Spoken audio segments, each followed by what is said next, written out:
TheBlaze Radio Network.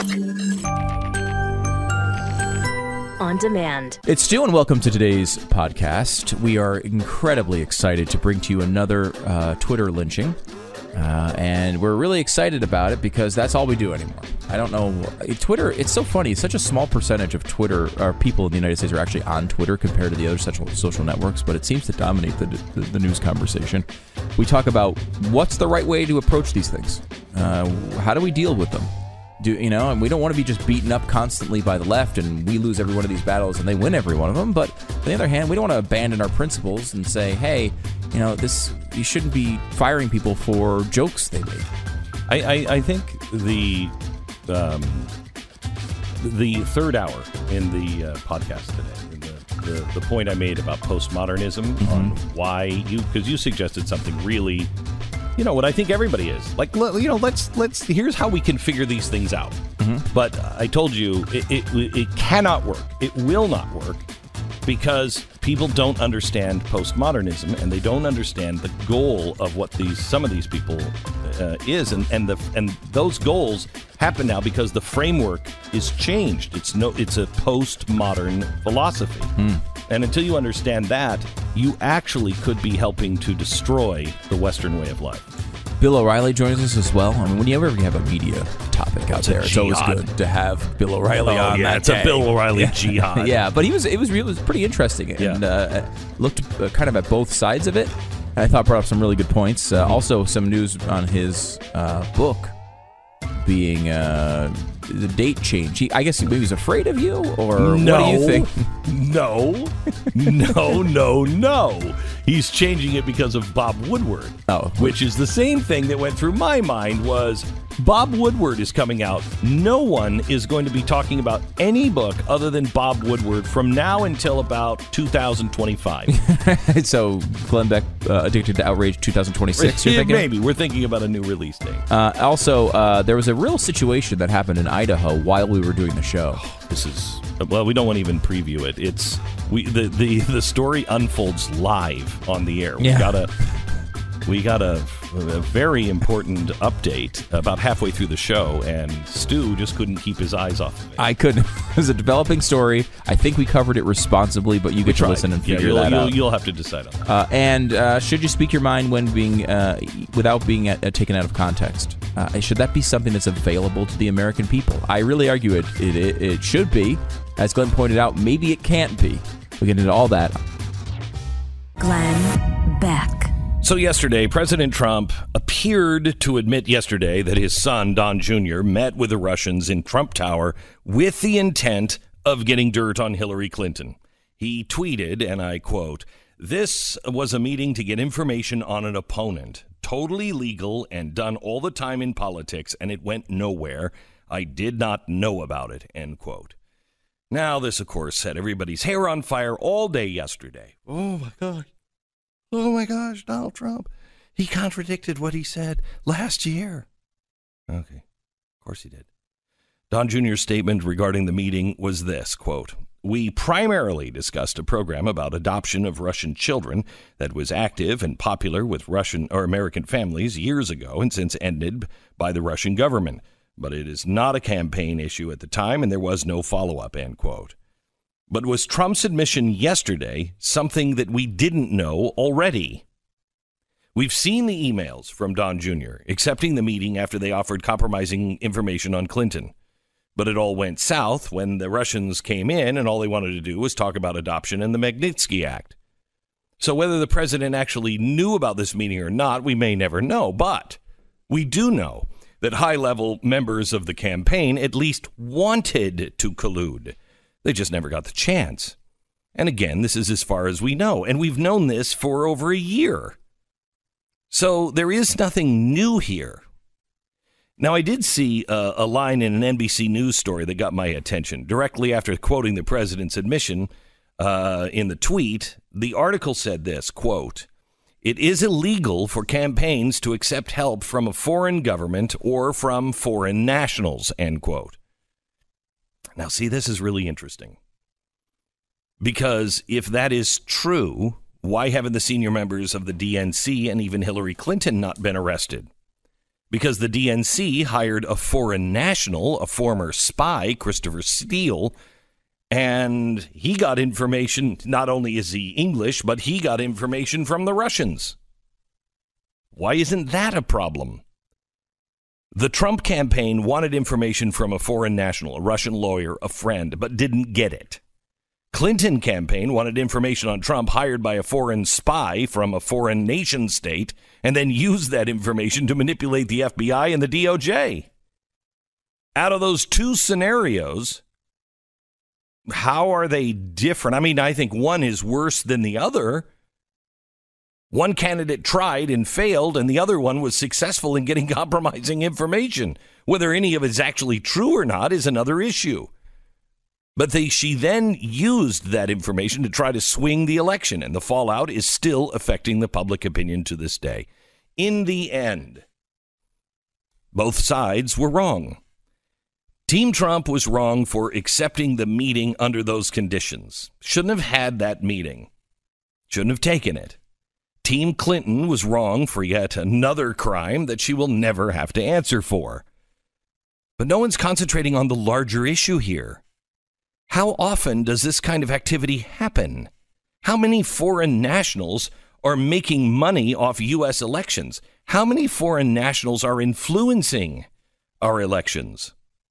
On the other hand, how many of our citizens are making money influencing elections in other countries? Tune in tonight to TV on TheBlaze, because you're going to see a story that you won't believe. This is a California wildfire of corruption. Glenn Beck. We are leaving the place to where people are hiding. They're just saying it. In fact, let me play MSNBC. We're in a unique place right now, and we're going to pass it. Here's MSNBC over the weekend, and they were talking about Americans who fear socialism. Now, I want you to listen to what they're saying. This fulfills one of the things I said would happen when I was at Fox, that the masks are going to come off, and they're all just going to say, yes, this doesn't work. We are socialists. Now, they've done that in the last 6 months. The Democratic Socialist, that are running, and all of this talk about open socialism. Okay. All right. Well, that's refreshing. At least we know where they stand.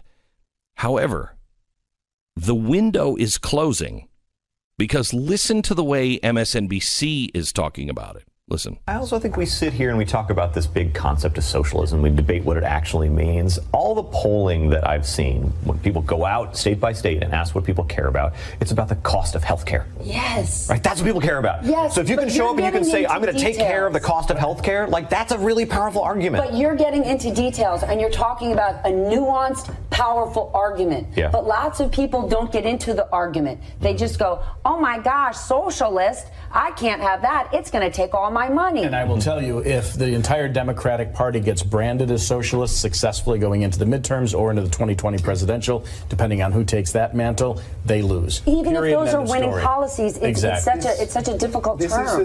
This is the thing. We can reject the label and just simply, there's an old philosophical concept. Let's explicate by elimination. Let's get rid of the term and see what it stands for. When we talk about decent wages, we talk about being able to afford one's house. When we talk about being able to send one's kid to an affordable college, when we talk about the basic on-the-ground issues, and we saw this in Virginia. Then, Eddie, then the answer is take a page from the Republicans' playbook. They've hijacked the word patriot. The word patriot is a beautiful, strong American word. It means one who defends the honor and values of their country in the face of foes. The president does the opposite in the eyes of Helsinki. I wish we could figure out what it is that we could call socialism, because my frustration is, what do you want to call what they have in Germany, where they've got a bigger social state, you don't fall through the cracks, and yet somehow they've managed to not fail as a state. Whatever you want to call that. Manufacturing powerhouses in the world. Whatever you want to call Denmark. We can name a bunch of different countries that have that. Whatever you want to call that, can we have that? I'm telling you, I think it's not radical.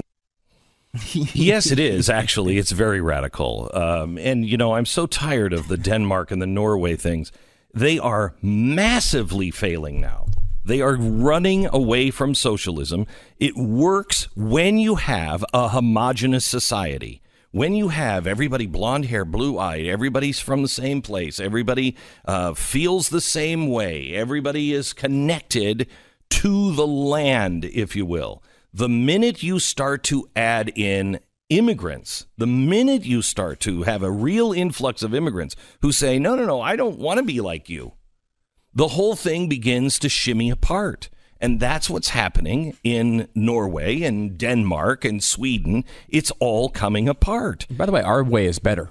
Our way is better. Not just keeping a society homogenous is better. We've picked a better way, a better path here. Right, but it doesn't. The point is, it doesn't work. It also, socialism never works. You can have socialism or open borders, but you cannot have both. So which one do you want? If you have a sign that says free stuff for all, you must control the numbers coming through the door. Because you can't afford to keep the door open all the time and feed people who are not from your neighborhood or from your country or whatever. You have to have control of the border if you want socialism. And open borders or not, it fails eventually anyway. Yes, it does.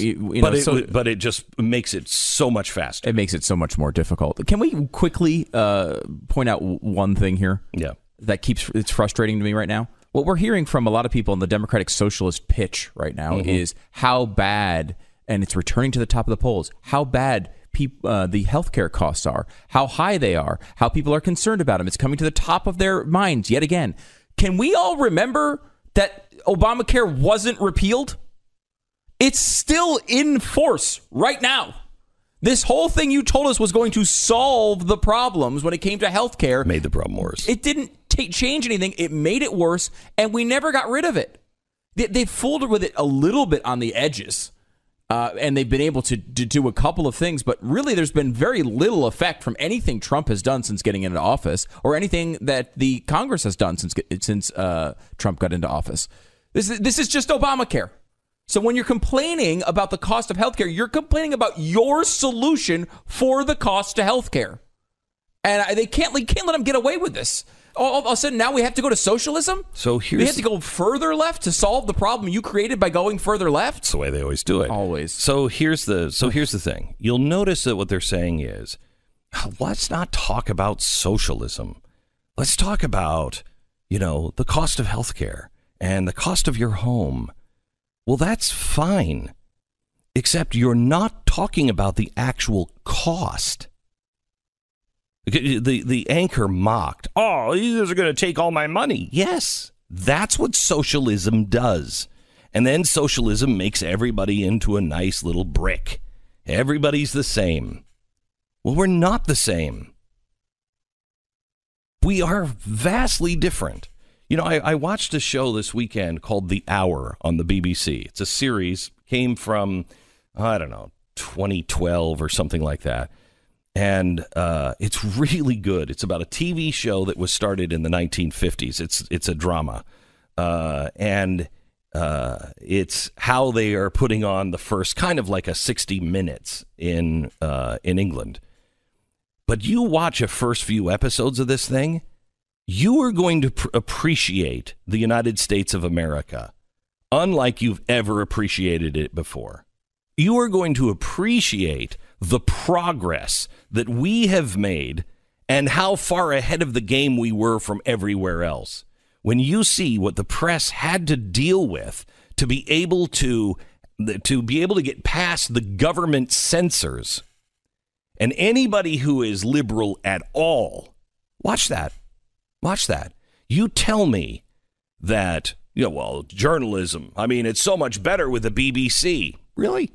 Watch it. Watch what they have to do. Watch what they have to change because of funding. Watch who they have to kiss their butts on. Watch the censors come in and watch every show. Watch the journalists look around to see if anybody from the government is peering over their shoulder. Watch it. That's what a socialist nation is. A government, a group of government officials running your life. Now, I don't know about you, but I've never met a government official that I thought would be better running my life than me. And I run my life pretty lousy. I'm not good. I will tell you this. I'm much better than the U.S. government is. Glenn Beck. I think if you've listened to me for very long, you know exactly how I feel about Alex Jones. I don't like Alex Jones. I think Alex Jones is a dangerous man. I think Alex Jones has... I think there's a possibility in listening to him that he has a serious, some sort of mental condition that he's over the edge, in my opinion. You could say without the millions of dollars, Alex Jones is the guy on the corner with the megaphone. The problem with that analysis is that with the millions of dollars, he's the guy on the corner with the megaphone. Correct. Okay, so now people have been suing him, and I think, rightfully so, if, they've been slandered or libeled and some of the stuff he's done has just been despicable, just despicable. However, now he's being taken off of Facebook. He's being taken off of Apple iTunes. Those are the two, by the way, those are two big breaking stories over the past 24 hours. They removed 4 of his podcasts off of iTunes. And removed his... But only 4? They're not taking him entirely. There's one program, for whatever reason, didn't get pulled. It's called, News Night or something. Okay. And I don't know if that's a different type of show that maybe doesn't deal in the same types of stuff Alex Jones does. It's not hosted by Alex Jones. Okay. It's hosted by somebody else. And then they also have 4 pages from InfoWars and Alex Jones were taken down, which are the Alex Jones channel, the Alex Jones page, the InfoWars page, and the InfoWars nightly news page. So if you, yesterday, were looking for Alex Jones, you may have found him. Today, you're not going to find him. I mean, a celebration in some regard for, common decency. However, a very sad day for freedom of speech. Now, iTunes and Facebook, they're private corporations. They can do whatever they want. They can make it up as they go if they want. I don't like it, but they're a private corporation. So if they decide that's what they want to do, well, they're a private corporation, and we don't have anything to say about it unless we make them into a utility, which is really bad. Because once we make them into utility, well, good heavens. Now you've got the federal government deciding who's good, who's bad. And how ridiculous would that be? As soon as it was a utility, it would start being run terribly, and everyone would bail on it anyway, and then there would be a news site that everyone went to anyway. It's a silly solution. Bad. So it won't work. Now, he hasn't been taken off the internet. The problem is, though, you need a provider. You need a platform to be able to have a place on the internet, and the platforms are kicking him off, which, again, because they're private, they have a right to do that. But should voices be silenced in America? Should communist voices have been silenced in the 1950s? Should the voices of, the homosexual league in the 1950s, should they have been silenced? I'm not comparing Alex Jones to, kind of communism is, I think, just as destructive as Alex Jones is. But the thing, whatever is opposed at that time, right? I mean, back in the 50s, there was a totally different set of values, which is why these points are supposed to be self-evident and long-lasting, because the thing that we oppose changes. The thing that is absolutely beyond the pale, that could never be allowed to be heard, changes from year to year, seemingly now from minute to minute. And, I don't know. I mean, it's interesting to see what's happening here. Forget Alex Jones and the things he says for a second, and the we nonsense all agree he spews. They're despicable. Yeah. The guy's built a business, right? The guy's built a nice big business where he tells, he's be able to sell to his listeners and viewers pills that will change your genitals. whatever. He's selling male vitality formula to millions of people. Congratulations on that. Again, I don't think this is a good business, but think about what the business is, right? He's built his entire business on things like YouTube and iTunes and Facebook and other social media. His entire business is there. Now, it's funny because InfoWars, as far as I understand it, and I'm no Alex Jones historian here, but my InfoWars was essentially an idea to, the big media people, those evil corporate people, like the ones in, the people who actually hire others, right? Those people, even Evil Talk Radio, right, is these corporate interests. So I'm going around those corporate interests and bringing it right to you on YouTube and Facebook and iTunes. And now YouTube and Facebook and iTunes are saying, no, we're not going to allow you to do that anymore. So here's a company that's built. It has a bunch of, tentacles in all of these different major platforms. And one by one, they are being targeted by, the BuzzFeed article about iTunes talks about a group called, which I'm not familiar with, it's called Sleeping Giants. And they are apparently a group targeting Alex Jones and all these media sources to get them to take him off the platform. At the same time, Alex Jones is being sued by seemingly a new group every week. And I've openly speculated about this, and this is Alex Jones level conspiracy theory. I have absolutely no information, but I feel like it's one of those things where, similar to Peter Thiel as he went after Gawker, there's some big funder who's funding lots of lawsuits against Alex Jones right now. I could be completely wrong about that, but it feels the same way. And again, completely legal. I'm sure it's not Peter Thiel doing it. It would be somebody else, using that playbook. But it is interesting to see he's being targeted by multiple lawsuits all at the same time. He's been saying this nonsense forever. When Alex Jones came into our lives, he was pairing with socialists like Cynthia McKinney to complain about the Bush administration. Blowing up the World Trade Center. That is who this guy is. He's never been a conservative or a right-winger. 9/11 truther stuff really was born with him. Yeah, he's the father of that movement, basically. And now we're all supposed to act as if he's some hardcore right-winger. Well, and that doesn't make any sense. He never was, and that's... No, he has Alexander Dugin on a regular basis. Yeah, the left in a positive way. Right, the left loves... They're doing the same thing they did with fascism when Mussolini was no right-winger. This is insanity. He was a socialist. He was a socialist. Do you know how fascism really began? Do you know what that was? That was from Mussolini. Mm-hmm. He's in World War I, and he sees how people are fighting. And he comes out the other side, and he's like, look, man, communism is the way to go. But nobody in Italy was fighting for the workers of the world.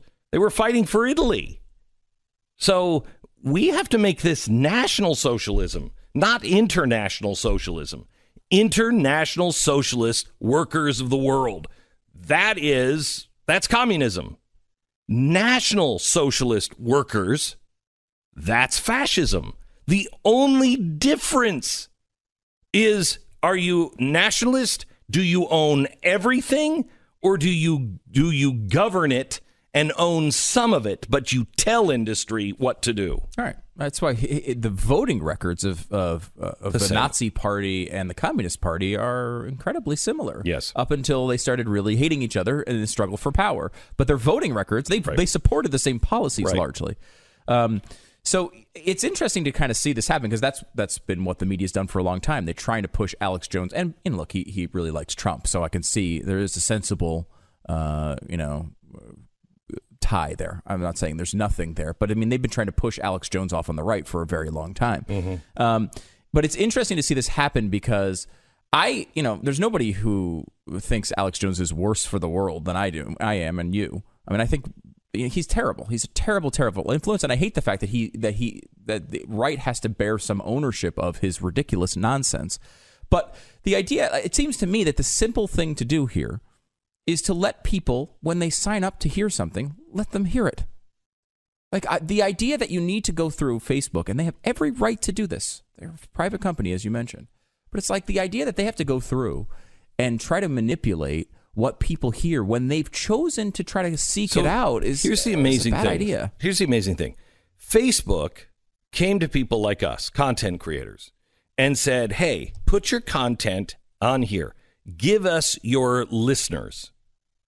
And then we'll provide a place to where you can communicate with them in a different way. So we did. You went to Facebook. A lot of our audience went to Facebook and Twitter for the very first time because we said, hey, we're there. Help support us, yada, yada. Then once they got all of our listeners, then Facebook said, yeah, well, those listeners, they don't really want Glenn. They're not really here for them. We'll give them some Glenn and access, but not all of it. We're going to throw some other things in we think they're going to like. Okay, well, that's good. But wait a minute. I just gave you my listeners so we could communicate. Now you're boxing me out of my communication with my listeners. If they want to do that, that's fine. They want to thumbs down stuff and then the algorithm changes. That's fine. But you're changing the algorithm. And then they box you out and then say, oh, by the way, Glenn, if you want access to the people you brought to the table, you have to pay for it. Or worse, we're not going to let them see your stuff. Or worse, you actually pay to get access to them initially, and then you pull the rug out after we've given you the money. Because a lot of these places have paid for advertising to acquire these listeners. And think about this. There's never been, I think probably the history of the world, has never been more free advertising given to a company than Facebook and Twitter. Yep. Every single show that comes on the air will tell you to go to Facebook or Twitter to get their information. Mm-hmm. And then when they go there and they take the time to sign up, then later on you say no. I mean, how many times has probably Alex Jones said, go to Facebook, go to iTunes and get my podcast? All these people go there, they sign up to get it, and then block out. They get blocked out. And it's not just, that's not what's happening to him. He's actually being removed. And he's not being removed for fake news, by the way, or lying about the 9/11 conspiracy theory. He's being removed because he's apparently violated their hate speech guidelines. Again, they have the right to have those guidelines. So I am stuck in this place to where I am a free speech absolutist, and first they come for Alex Jones. Glenn Beck. So we have the media saying that they fear for their lives now, and I feel for them. I know I've been there for several years. And nobody should feel that way, not in America. Can we play the audio of a C-SPAN caller, please? They're talking about Brian Stelter and Don Lemon from CNN, and here's what a caller says. Don, State College, Pennsylvania, supports the criticism of the media. Don, you are on the air. Good morning. Morning. It all started when Trump got elected. Brian Stelter and Don Lemon from CNN called Trump supporters all racist. They don't even know us. They don't even know these Americans out here, and they're calling us racist because we voted for Trump? Come on, give me a break. They started the war. I see him, I'm going to shoot him. Bye. Okay, good. So we have that. We have in Portland, Antifa taking ICE, a federal office, taking hostages. Nobody seems to even care in the media about that. They're not really covering that. We have the media complaining that they are under attack, and yet the right has been under attack and called all kinds of names for a very, very long time. And I think we're hitting a tipping point. Representative Jason Lewis is with us. He's a congressman from Minnesota. He has an op-ed about the violent political threats that are beginning to spin out of control. Congressman, how are you? Glenn, good to be back on the program. Nice to speak with you. Too bad that it's not under happier circumstances. But I do think you're right. I think we're at an inflection point here, and we better get a hold of it, and soon. So tell me what you know is happening, with congressmen.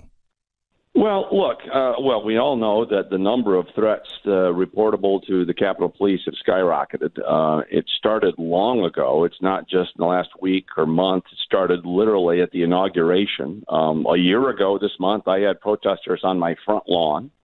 When we tried to do some town halls a few weeks back, we had threats. We got another threat recently. Lee Zeldin, David Kustoff driven off the road. Rand Paul attacked by a neighbor, and now another threat to his family. And, of course, the tragic shooting of our majority whip, Steve Scalise. So, look, I was in your business for a number of years. Mm-hmm. You know what it's like being in the spotlight and the calls you get and the crazies that come out against you. Nobody wishes that for anyone in the press, as you said. But when I hear people say, hey, we better tone it down, or the administration better tone it down, someone might get hurt. Someone already has been hurt. Over a year ago, a shooting of the majority whip.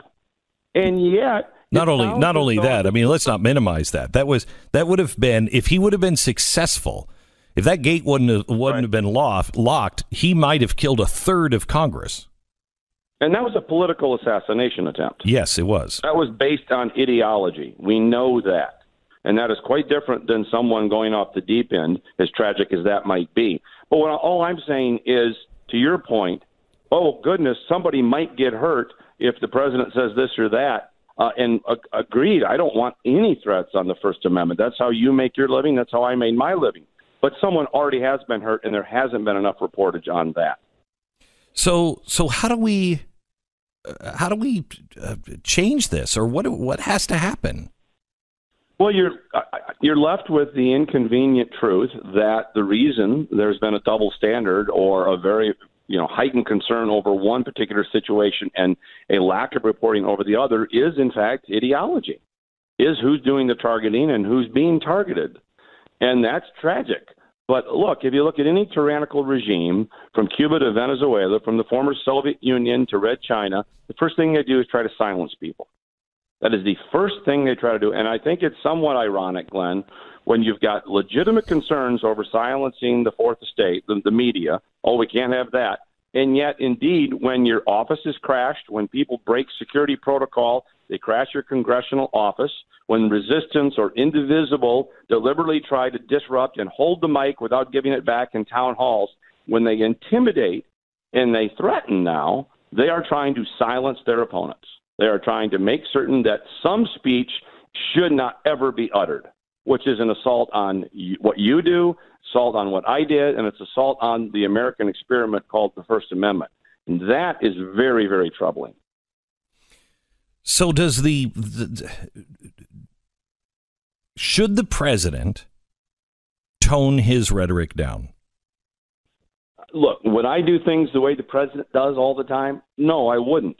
But when he simply highlights media bias, I don't know what more when you've got cable news channels dedicated to bringing down an administration. I don't know what more evidence we need to see of media bias. Right. So I think there's a difference between media bias and the press is the enemy of the American people.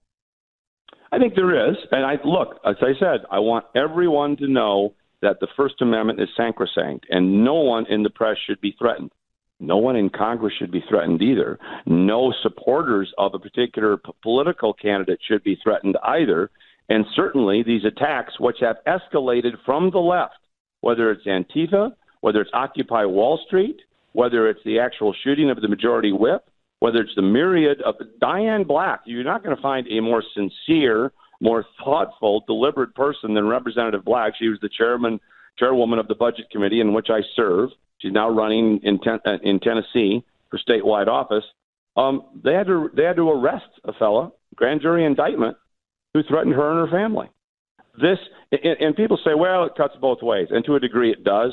But if indeed you look at the last year and a half, the last 500 days, predominantly it's coming from one side of the ideological spectrum that, quite frankly, has become unhinged. And that's where the danger lies. A year ago, My neighbor calls me, Glenn, and says, hey, I just got a call from my daughter. They're a little bit upset. You've got a bunch of people on your front lawn screaming and yelling, and they were frightened. So they called my neighbor. He called the police. I had to come out back to my house. I'm cruising the district. I had to come out back to my house and see what was going on in my front lawn, on my porch. They don't think the rules apply to them because their cause is so righteous. And I'll tell you something else, and this is where it really gets troubling. It's not enough to say, I disagree with your policy. It's not enough to say, look, we have policy differences. I think you're taking the wrong approach. They have to challenge they have to challenge your goodness. You're not just wrong, you're bad. You have malice in your heart. And therefore, if you're bad and you have malice and you're an evil person because you don't agree with me, why, I can't be responsible for what others might do. So, again, I come back to, Jason, I think we all know this to some degree. But I don't know if anybody knows what to do because, we're kind of in this place. As an alcoholic, I understand this urge to change the media. But as an alcoholic, I also understand there's nothing I can do to change the media. I just can't let this change me. What should we be doing? Is there a way to reach the media? I've tried. I don't think they're not willing to listen. No, they are not. But the dirty little secret is free speech cuts both ways. So the media have the right. If the Amazon owner wants to use the Washington Post to try to bring down President Trump, he's free to do that. It's a free country. Yep. We believe it. But guess what? The president has the right to say, hey, the Amazon owner is using the Washington Post to bring down my administration. Mm-hmm. And this is where everybody seems to think that free speech only applies to them. And it applies to the other side. So when I hear the hand-wringing about, the administration is actually fighting back against media bias, I think to myself, there have been a lot of Republicans over the last few decades that have been waiting for someone to do that. Oh, yeah. Maybe not precisely in these terms, but waiting for somebody to push back on a palpable bias in the press. And two, he has the right to say what he says, just as you have the right to say what you say. Yeah. He's effective, and that's why people are supportive, because no one has been effective against the press. No one has ever made them squirm. Nobody's ever held them accountable and been able to walk away from that fight. And he's done it. And so I think there's a lot of Americans that are just like, look, man, I wouldn't have done it that way, but somebody's got to do something. That's where No, that's right. And they seem insistent on validating him. So every time he tweets something, then when they go off the deep end, he can just turn around and say, "See, told you so." And let's be honest here too. If you are a politician, there's a difference between a politician and a pundit. I have learned that firsthand. A politician is supposed to be, shall we say, have an affinity towards an ideology, a bias, if you want. The press is supposed to be above that. So a politician can behave as a hack, as a biased individual, has a cheerleader for his or her party. The journalist is supposed to say, yes, I know they behave that way, but we're above that. So if the president or anybody else levels a charge against the press, they're not supposed to take the bait.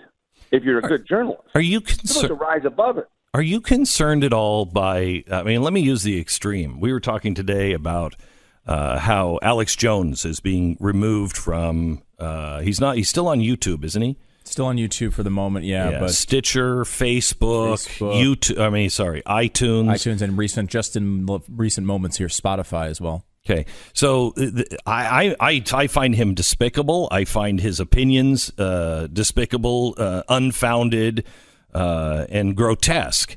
However, I don't like the idea of silencing people. That only makes things worse. No, of course it does. And how many times or how many years did someone as old as you and me, and I'm a little older than you, probably. It seems as though I'm a little older than everyone. But how many times did we watch Alan Dershowitz defend the most odious rights to free speech over our lifetime? Yep.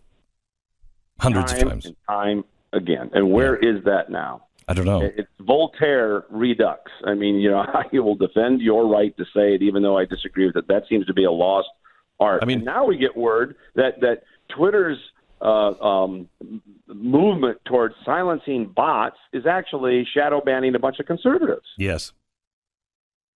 I'm sitting here, Congressman.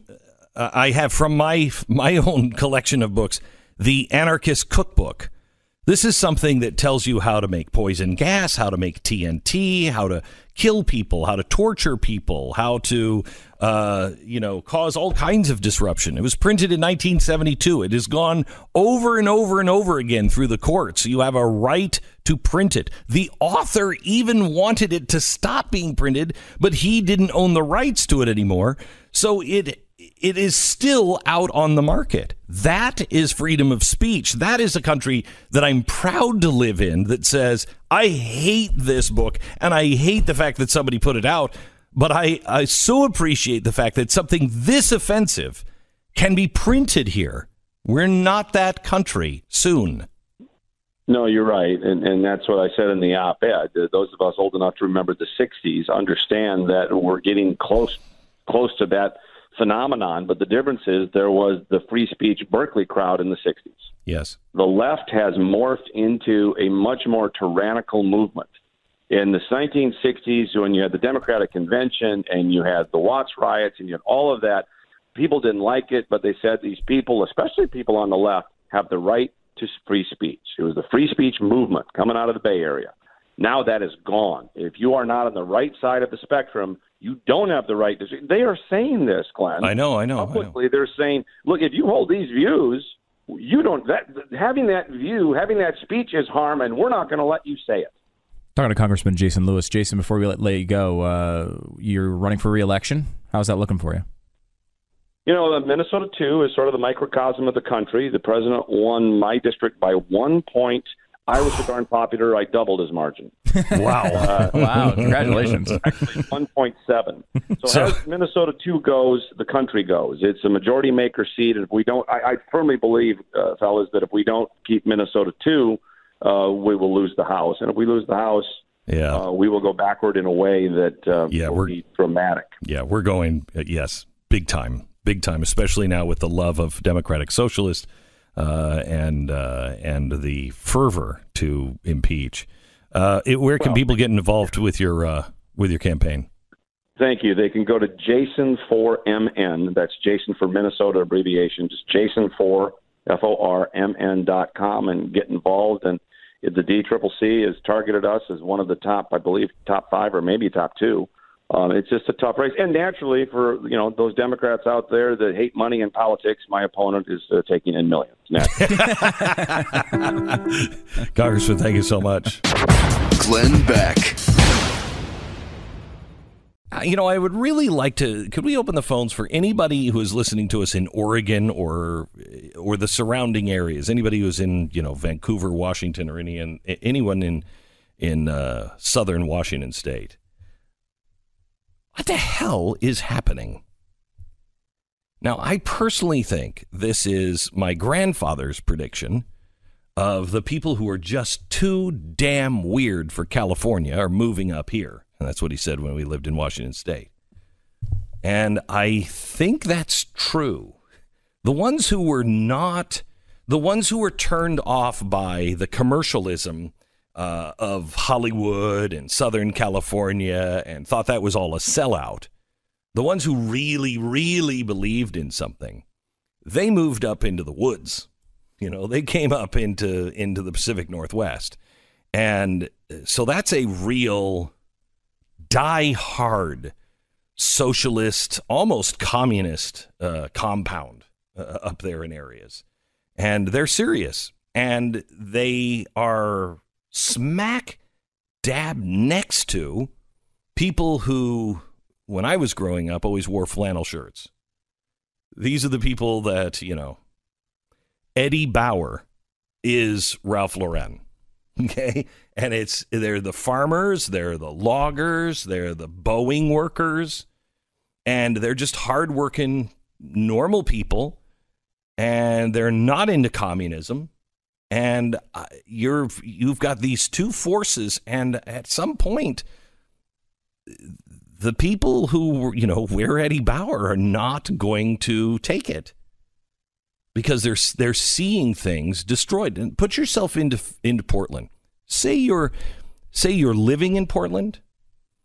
Say even, you don't like Donald Trump, okay? But you're not a radical. I just want to read this story. Along the trolley tracks behind the U.S. Immigration and Customs Enforcement Field Office, a biohazard cleanup crew works under police protection. It finds used needles and buckets of human waste simmering in a nearly 100-degree heat. The smell of urine and feces fills the block. For more than 5 weeks, as many as 200 people had occupied the site to demand ICE's immediate abolition. They're gone now, but the community is left reeling. 38 days of government-sanctioned anarchy will do this. Now, this is from the Wall Street Journal. A mob surrounded ICE's office in southwest Portland June 19th. They barricaded the exits and blocked the driveway. They sent, quote, guards, end quote, to patrol the doors, trapping the workers inside. At night, they laid on the street, stopping all traffic at critical junctions near a hospital. Police stayed away. Quote, at this time, I'm denying your request for additional resources, the Portland Police Bureau Deputy Chief Robert Day wrote to federal officers pleading for help. Hours later, the remaining ICE workers were finally evacuated by a small federal police team. The facility was shut down for more than a week. Now, do you understand that so far? They've occupied. They're blocking the streets. They've blocked these people in. They called for help. Get us out. Police said, sorry, can't help you. So they had to call for federal officers to come in. Signs called employees Nazis and white supremacists. Others accused them of running a concentration camp and demanded open borders and prosecution of ICE agents. Along a wall, vandals wrote the names of ICE staff, encouraging others to publish their private information online. Federal workers were defenseless. As an ICE officer who asked his name not be published told me, one of his colleagues was trailed in the car and confronted when he went to pick up his daughter from summer camp.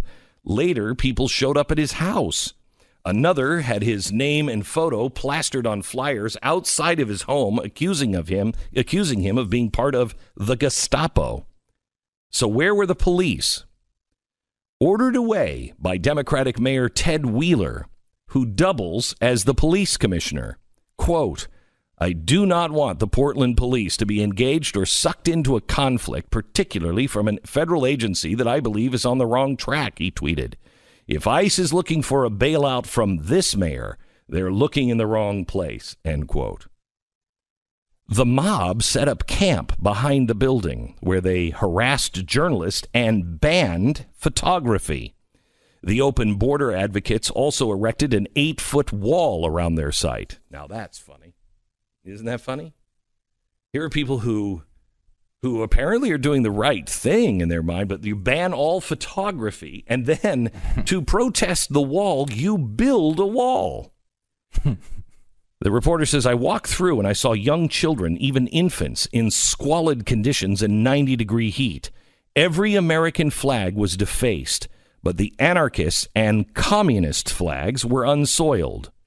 Stuart Lindquist, the ICE facility's 79-year-old landlord, needed to visit his property on June 21st. Quote, the political powers of the city of Portland have stopped the police from doing what they normally would do, he told me. When attempted to drive into his own parking lot, occupiers swarmed and pounded his window.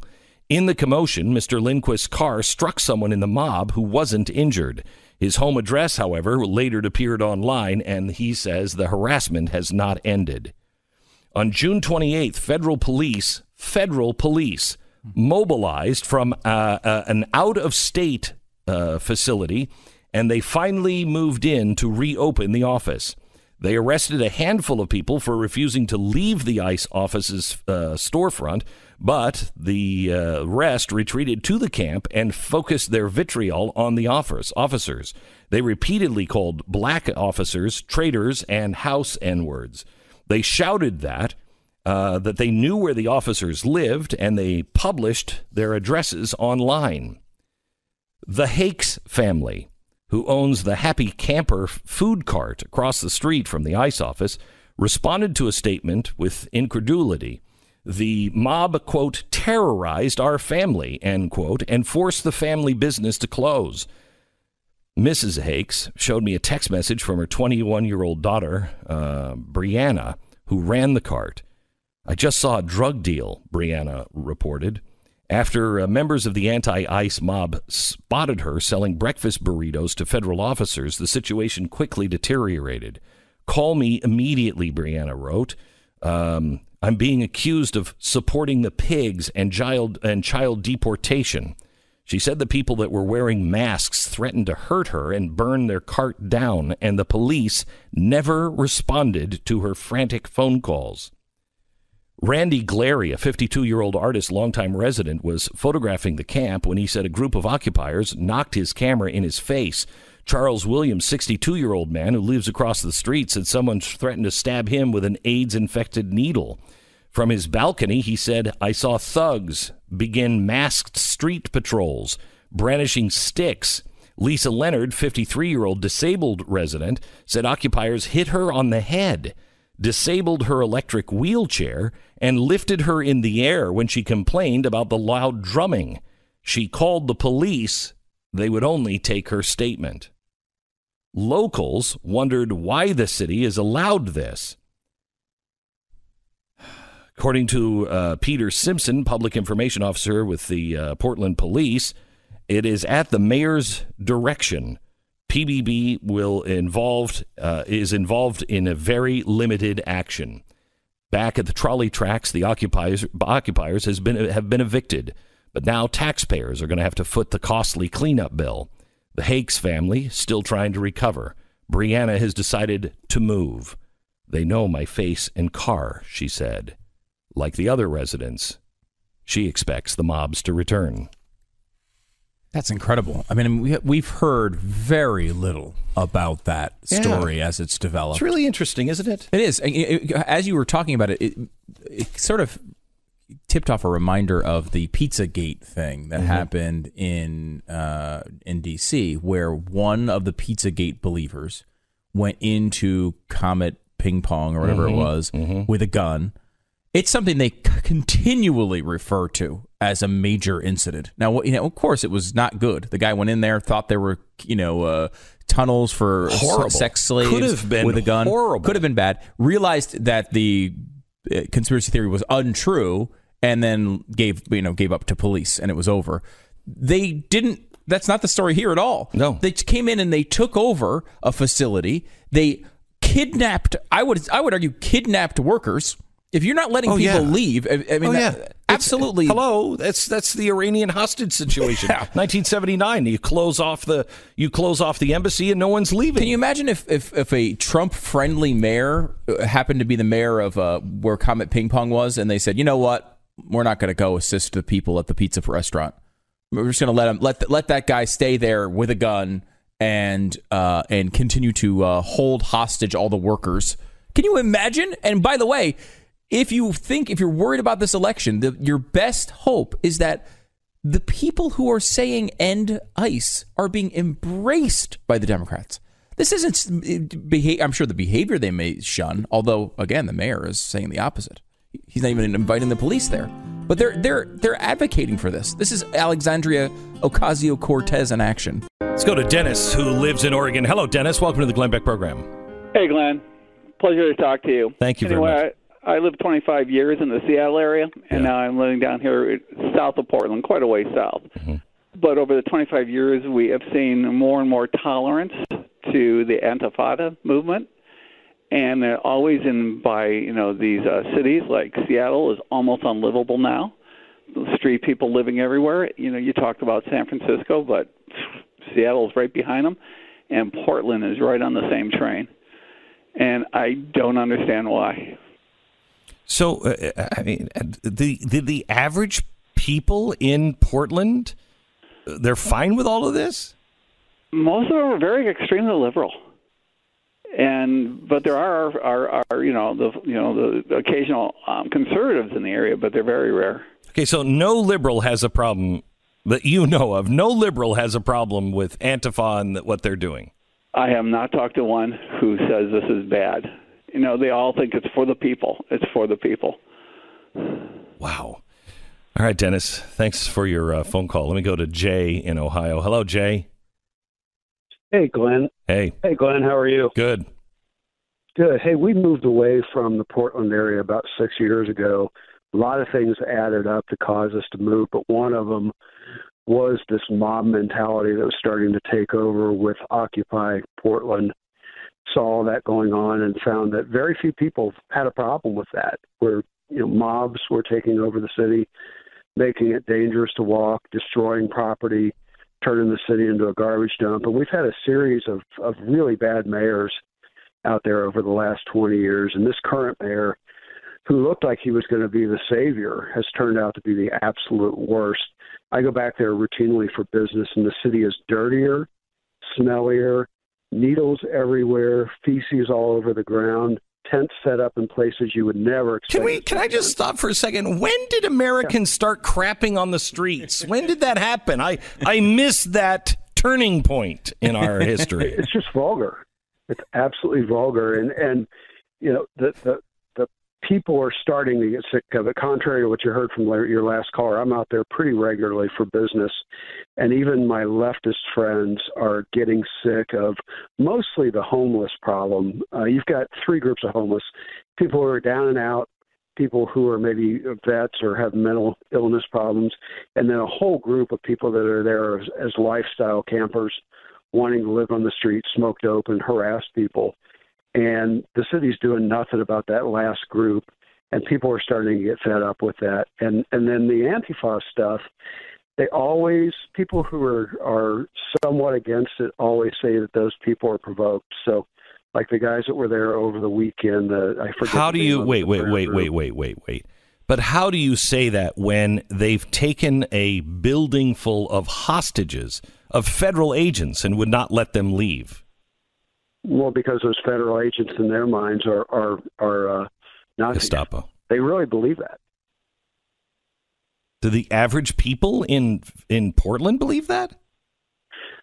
I'd say half and half. I'll tell you, the biggest thing I'm seeing is a rejection of downtown. Normal, average, everyday people that don't have to go down there to work aren't going downtown anymore because they feel like it's dangerous. It's been taken over by mobs. Jeez. It's dirty.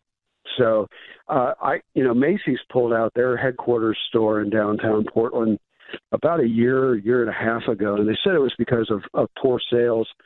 But I contend a lot of it is because people were afraid to go down there and try to make their way into the door, stepping over people sleeping in the doorway and having tents set up outside. Columbia Sportswear has an ongoing battle with the city of Portland and is starting to pull out a lot of their offices within the city and move them to the suburbs. Thank you so much, Jay. I appreciate it. Glenn Beck. So yesterday I got on my wife's, a Peloton bike? Oh, no. Oh, good God. Good God. First of all, oh, no. Stop with the clips on the shoes and everything else. What a scam this whole thing is. That's just to make you buy the shoes. Just make you buy the shoes. That's it. Yeah, well, I'm afraid my feet are going to fly off. No, my feet have never flown off any bike in my life. I'm possible you're not using it at the highest level. I'm gonna throw that out there that maybe. Well, here's an idea. Then make it so I could use it at the lowest level and the highest level. So you don't have to have the stupid clips. What a ridiculous. It's a scam. The thing I love about that bike, because we have one as well, is it's like $2,000 for this bike that you buy. And, my wife had to have it. And then what they do, the reason why it's $2,000 bike is because it's got this giant screen on it. And you can't watch TV on it. You can't watch TV. You got to watch their classes. I don't want to watch their classes. By the way, they charge you $34.95 a month to access. It's incredible. Wait, I'm paying... You're paying monthly for that thing, too, after you pay the thousands of dollars. It is a fantastic business. It's a scam. I was riding that bike. I was just getting more and more pissed off at it. I'm in capitalistic awe of that company. Because, that is not a value proposition for anybody. A membership to an actual club with live people nearby is like, what, $100 a month? How long would it take for that to pay off? And by the way, can I just ask a question? I know this dates me, but when did riding a bike become spinning? As of 4 minutes ago, I had no idea. That's people would say I'm going to a spinning class. I didn't know. You plates on a stick or something. I don't know what the hell you're doing. I don't care. I'm never going to go. What a stunner you brought it to things in the kitchen. Right. No, you're legitimately that far away from gym culture. I am that far away. This is not a new development. No, I know it's not a new development, but it's a stupid development. Now that I know what spinning class is, that's stupid. So you heard people say spinning class. I'm going to spinning class. No, you're not. You're going to go ride a bike. You're going on an exercise bike. That's what you're doing. Spinning class. You cannot charge $2,000 and $34.95 a month for an exercise bike. You can for a spinning class. That's so stupid. I hate exercise. It's the bane of my existence. And believe me, I am working hard to be a good person so I can get up to heaven, and I have a thing or two to say to God when we meet. Most of it is about food and exercise. Glenn Beck. The best of the Glenn Beck Program. Glenn Beck. The best of the Glenn Beck Program.